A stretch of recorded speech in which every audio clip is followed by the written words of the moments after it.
ทุกคนทำตามแล้วนะนี่ลิ้นเรายังไม่มีอะไรนะทีนี้นะหั่นเนื้อ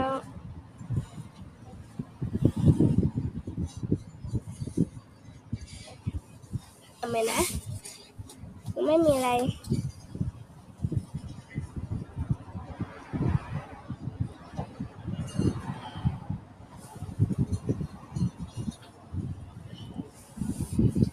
เจ๋งไหมครับ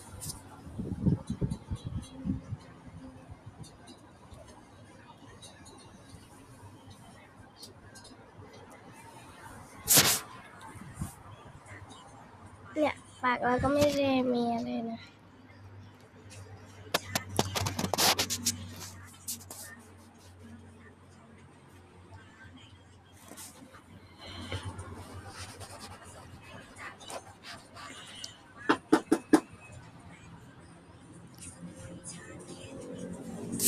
บาย